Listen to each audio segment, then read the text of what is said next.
नमस्कार, मेरा नाम है सौरभ त्रिपाठी और आप देख रहे हैं हमारा खास शो राग बिहारी, जिसमें हम बिहार की राजनीतिक चर्चाएं आपको बताते हैं। आज आपको बताएंगे उस मुलाकात के बारे में जो हो नहीं सकी। मुलाकात होनी थी जेपी नड्डा और नीतीश कुमार की कल 4:30 बजे, पर वो टल गई। तो क्यों टली, ये आपको बताएंगे।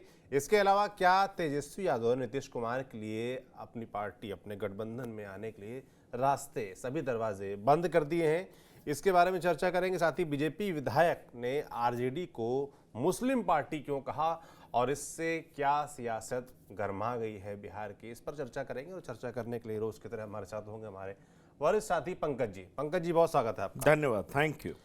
सबसे पहले तो मुझे लगता है कि जो मुलाकात नहीं हो सकी उसके बारे में चर्चा कर लेते हैं। नीतीश कुमार कल दिल्ली में थे, मुलाकात होनी थी जेपी नड्डा से, जो कि बीजेपी के राष्ट्रीय अध्यक्ष हैं। बड़ी चर्चाएं थीं कि भाई इसमें क्या बात होगी। जो बड़ी चर्चा चल रही बिहार में कि क्या गठबंधन टूटने वाला है, इस पर कुछ बातचीत होने वाली है।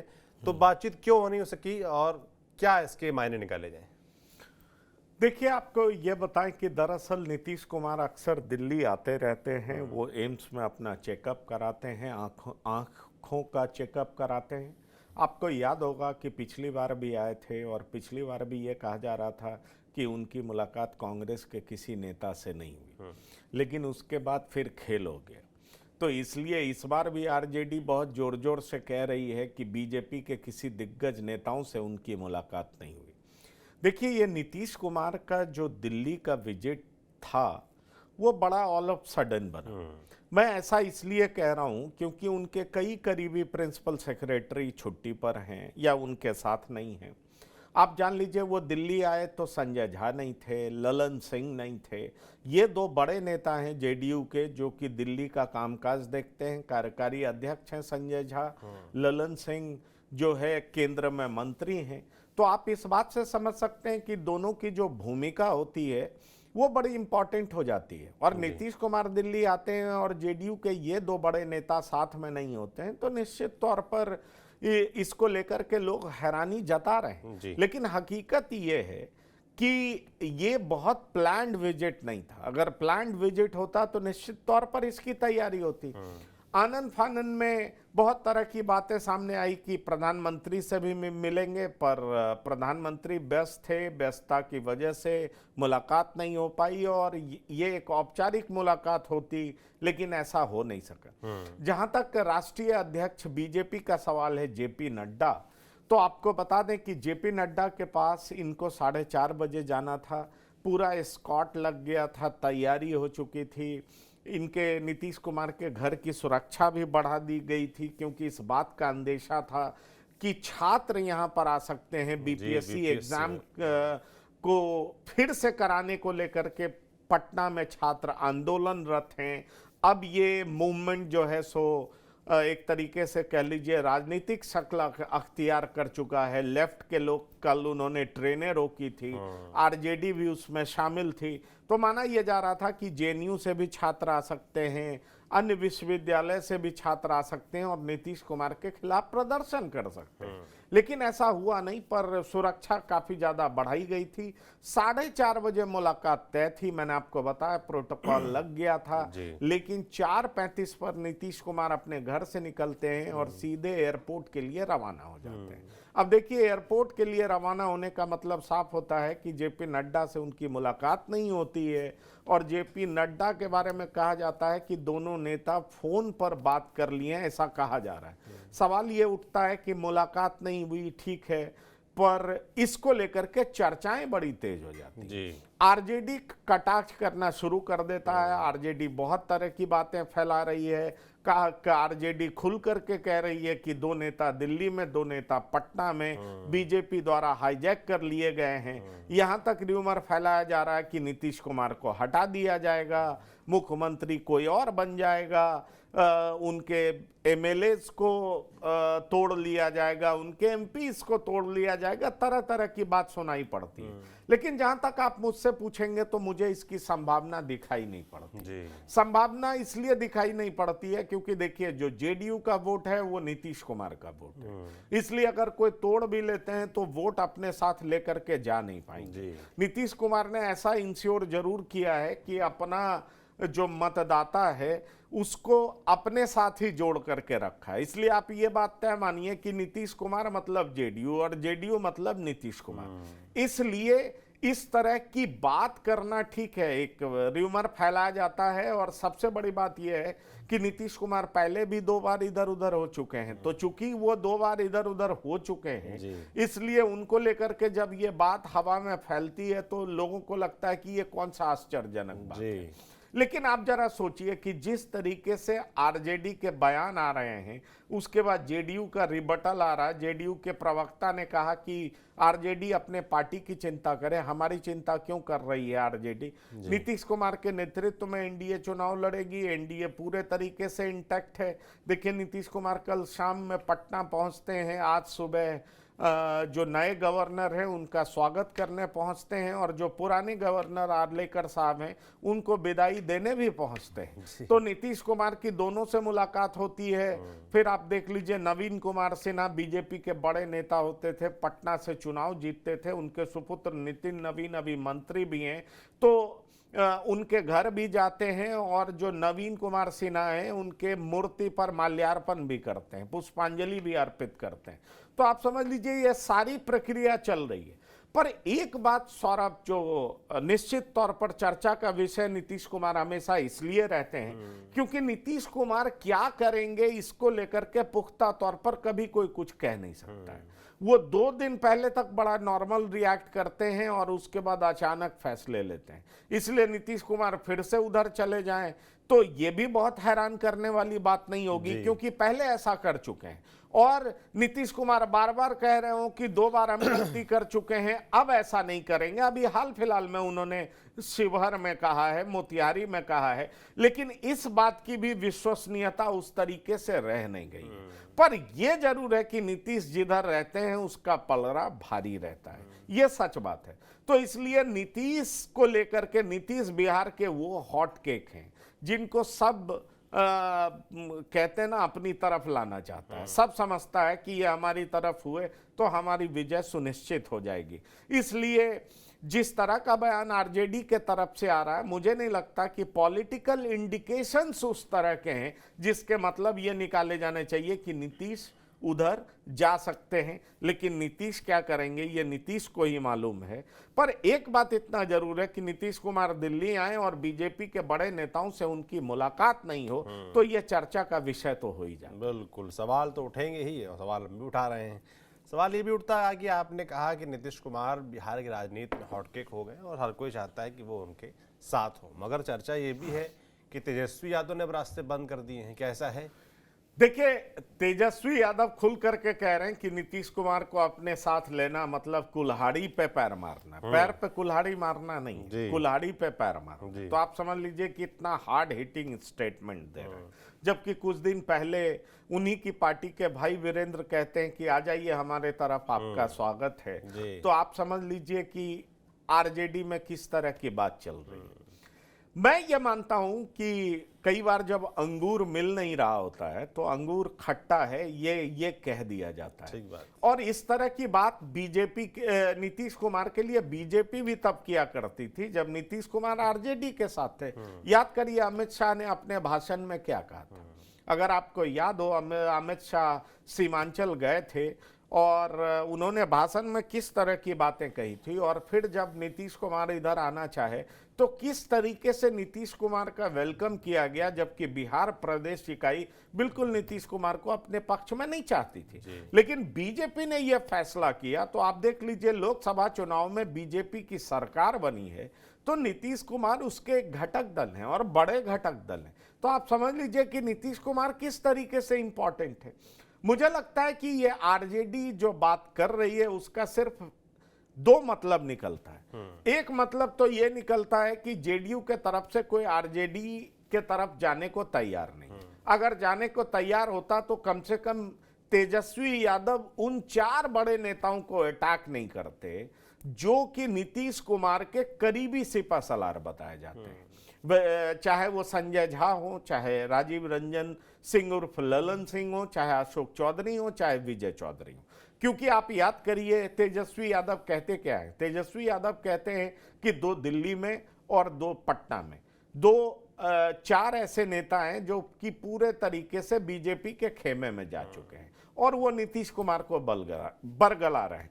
इतना ही नहीं, तेजस्वी यादव ये भी कहते हैं कि नीतीश कुमार रिटायर्ड अधिकारियों से घिर गए हैं और रिटायर्ड अधिकारी सरकार चला रहे हैं। रिटायर्ड अधिकारी की कोई अकाउंटेबिलिटी नहीं होती है, नीतीश कुमार को उल्टा सीधा पढ़ा रहे हैं और नीतीश कुमार पढ़ रहे हैं। इतना ही नहीं, तेजस्वी यादव ये भी सवाल उठा देते हैं कि जो विजय सिन्हा, जो नित्यानंद राय, जो सम्राट चौधरी, जो बीजेपी के नेता ये कहा करते थे कि नीतीश कुमार का मेंटल बैलेंस बिगड़ चुका है, चिराग पासवान हो, जीतन राम मांझी हो, वो चुप क्यों है?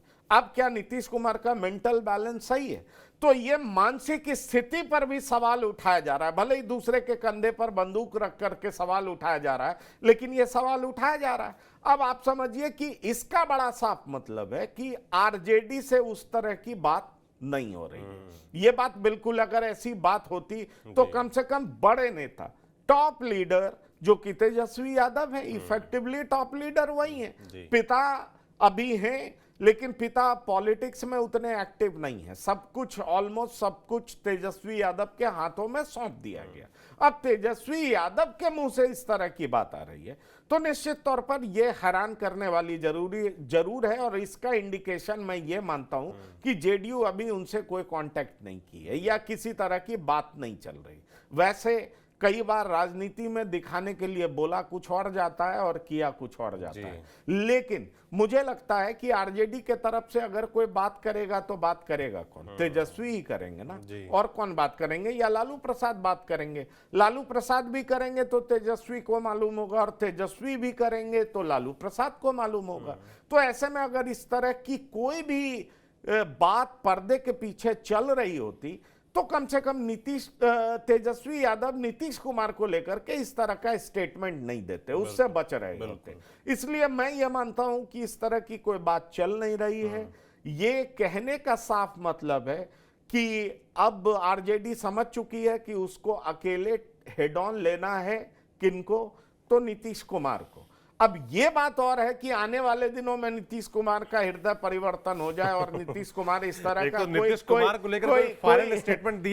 कोई चैनल ओपन हो जाए तो उसके बाद फिर से बात शुरू हो जाए और फिर से शुगर कोटेड, हनी कोटेड बात शुरू हो जाए। इस बात से भी कोई इनकार नहीं कर। देखिए, आप ये देखिए, कल ही मैं आरजेडी के प्रवक्ता से बात कर रहा था, वो ये कह रहे थे कि अरे भाई, एक प्रदर्शन में तेजस्वी यादव हेलमेट पहन करके इसलिए आए थे क्योंकि नीतीश कुमार के एडमिनिस्ट्रेशन के लोग छत पर चढ़ करके पत्थर मारने जा रहे थे। उसके बाद उन्होंने तुरंत याद कराया कि याद करिए कैसे आरजेडी के नेताओं को विधानसभा में पीटा गया, किस तरह बर्बरता से पीटा गया 2021 में। मैंने तुरंत पूछा कि अरे भाई, पीटा गया बर्बरता से, आपको लगता है नीतीश कुमार की सरकार इतनी खराब है? पर 2022 में तो आप गले मिल लिए, वेलकम कर लिया, आप बताने लगे सबसे अनुभवी हैं, सबसे ईमानदार नेता हैं, और हर तरह की बात करके आप उनसे मिल लिए। और फिर मिलने के बाद नीतीश कुमार ने आपको छोड़ा, आपने नीतीश कुमार को नहीं छोड़ा। इसलिए आज भी अगर वो आपकी तरफ हाथ बढ़ाएंगे दोस्ती का तो आप दौड़े दौड़े हाथ मिलाएंगे। वजह बहुत साफ है कि आपको लगता है नीतीश जब तक सत्ता में प्रासंगिक हैं, बिहार की राजनीति में प्रासंगिक हैं, तब तक ना तो आरजेडी ये बात दावे से कह सकती है और ना ही बीजेपी कह सकती है। दोनों लोग हाथ बढ़ाने के लिए हमेशा तैयार रहते हैं। दोनों लोगों को यह बेहतर मालूम है, दोनों पार्टी को, कि नीतीश के बगैर सत्ता हासिल नहीं किया जा सकता बिहार में। इसलिए दोनों पार्टी उनके साथ गलबहियां के लिए हमेशा तैयार है। बिल्कुल। बाकी नीतीश कुमार है और उनकी राजनीति है और उनका पलटना बिहार के लोग जानते हैं, इसलिए कुछ भी पुख्ता तौर पर नहीं कहा जा सकता उनको लेकर। मगर फिलहाल पंकज जी के जो सूत्र हैं वो कह रहे हैं कि अभी फिलहाल तो ऐसी कोई बातचीत नहीं चल रही है तेजस्वी यादव के साथ, इसीलिए तेजस्वी यादव इतना हार्श नजर आ रहे हैं नीतीश कुमार के प्रति। एक और बयान भी आया, बड़ा हार्श है। बयान है बीरपुर के बीजेपी विधायक कुमार शैलेंद्र का, और उन्होंने कहा है कि आरजेडी एक मुस्लिम पार्टी है। बयान तो काफ़ी लंबा चौड़ा है जिसमें तमाम तरह के सवाल उन्होंने उठाए हैं कि क्या वो लोग टीका लगाते हैं, वो लोग सिर्फ टोपी पहनते हैं, हमने मुस्लिमों की 10 साल तक सेवा की मगर हमको वोट नहीं दिया, वो लोग वोट उन्होंने बोला कि कोई हमें नहीं हरा रहा, हमारे सनातन धर्म को हराया जा रहा है, नरेंद्र मोदी को हराया जा रहा है, इसलिए हिंदू हिंदू होकर वोट दें। इस तरह के ध्रुवीकरण वाला जो बयान इनका आया है बिहार में बड़ा चर्चा में पंकज जी बना हुआ है। इनके बयान को क्या इनकी विधानसभा तक केंद्रित आप मानते हैं कि भाई सिर्फ मुस्लिम प्रत्याशी उतारे जाते हैं, या ये पूरे बिहार में इस बयान की चर्चा है और असर है? देखिए, ये बेहपुर विधानसभा से चुने जाते हैं और हार्डकोर बीजेपी के सदस्य हैं। जहां तक इंजीनियर शैलेंद्र का सवाल है, तो इनको बुरा इस बात से लगा है कि ये कहते हैं कि देखिए, क्षेत्र में हमने मुसलमानों के इलाके में विकास के कई कार्य किए, जाति पाति का भेदभाव किए बगैर क्षेत्र की सेवा की, एक समान रूप से विकास कार्य किए, लेकिन चुनाव आने पर किसी ने वोट नहीं दिया। हमें विरोधी नहीं, क्षेत्र के कुछ सनातन और भाजपा के प्रति भ्रामक विचारधारा रखने वाले वोटर पराजित करते हैं। सवाल ये उठता है कि जिस तरीके से, देखिए, ये हार्ड हिटिंग स्टेटमेंट जरूर है, लेकिन भाई इंजीनियर शैलेंद्र को पता है कि इस तरह का स्टेटमेंट ही हमें चुनाव जिता सकता है, इस तरह का स्टेटमेंट ही हमें प्रासंगिक रह सकता है। और तीसरी बड़ी बात यह है, जो कि हकीकत भी है, कि आरजेडी का जिस तरीके से रवैया रहा है उसको लेकर के तो ये कहा ही जा सकता है ना कि ठीक है, उनको तिलक लगाने में दिक्कत है, उनको चोटी रखने में दिक्कत है, वो अक्सर उनके नेता राम मंदिर का विरोध करते हैं, उनके नेता मंदिर के नाम विरोध में सियासत करते हैं, उसके बाद उनके नेता रामायण को, रामचरितमानस को लेकर के उलूल जुलूल सी बातें करते हैं। तो आखिरकार ये करते हैं तो क्यों करते हैं? अगर आपको धर्म से ही प्रॉब्लम है तो सिर्फ एक ही धर्म से क्यों प्रॉब्लम? आप हमेशा, उनके एक प्रवक्ता ने मनुस्मृति जला दिया। मतलब आप देखिए, ठीक है, बहुत सारे ऐसे धार्मिक ग्रंथ हैं जिसमें बहुत सारी ऐसी बातें लिखी हुई हैं जो कि आज के तारीख में प्रासंगिक नहीं है, लेकिन आप एक धर्म का ग्रंथ उठा करके आप कहते हैं कि मैं इसको फाड़ती हूं, मैं इस पे भरोसा नहीं करती हूं। तो सवाल ये उठता है कि आप किसी के आस्था को चोट तो पहुंचाते ही हैं ना। मैं जो इंजीनियर हैं, उनके बयान का मैं समर्थन नहीं करता, लेकिन सवाल है कि पॉलिटिक्स के दो साइड हैं, हमें उसको भी देखना पड़ेगा। जिस तरीके से आरजेडी के प्रवक्ता मनुस्मृति फाड़ती हैं, और आप देख लीजिए तो उसका जवाब तो कोई ना कोई देगा, क्योंकि बीजेपी के भी कई ऐसे वोटर्स हैं ना जिनको कड़ी आपत्ति है इन चीज़ों को लेकर के। तो इसीलिए ये दोनों पक्ष है, उनका कहना है कि हमने जात पात मजहब से ऊपर उठ करके सबके लिए विकास किया, लेकिन हमें वोट नहीं मिला। जब धर्म के नाम पर ही वोट करना है और नरेंद्र मोदी के खिलाफ ही वोट करना है, बीजेपी को हराने के लिए ही वोट करना है, जब सोच ही पूरे तरीके से नकारात्मक है, तो उन लोगों से मैं उम्मीद क्यों करूं?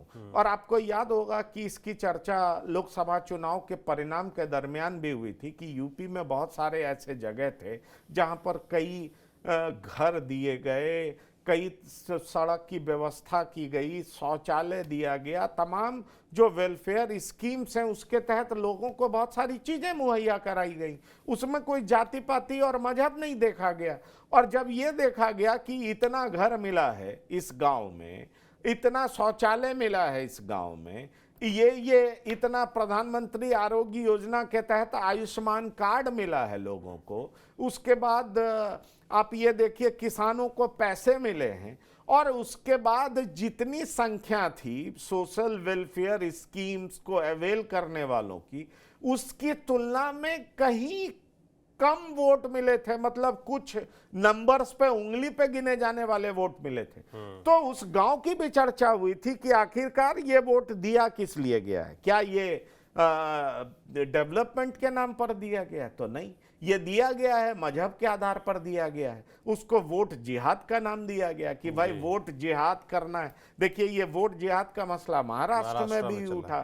तो इसलिए ये जो इंजीनियर शैलेंद्र हैं वो इस बात को उठा रहे हैं। और दरअसल आप देख लीजिए कि जिस तरीके से पॉलिटिक्स इन दिनों चर्चा का विषय रहा है, और पॉलिटिक्स में ये सारी चीज़ें जिस तरीके से घर कर गई हैं, तो जिसके लिए जो कन्वीनियंट होता है उस हिसाब से वो चीज़ों को एक्सप्लेन करता है, बयान करता है, अपने वोटर्स को साधने का प्रयास करता है। बिल्कुल। अब कितना इसका दूरगामी असर होगा ये देखने वाला होगा। बाकी आरजेडी लगातार जवाब दे रही है कि ये एकदम गलत बयान है और हमारी पार्टी तो A to Z की पार्टी है, माई बाप का नारा दिया था तेजस्वी यादव ने। आरजेडी के प्रवक्ता इस तरह का बयान देते हुए इंजीनियर शैलेंद्र के बयान का काउंटर कर रहे हैं। आपका इसके बारे में क्या सोचना है हमें ज़रूर बताएं।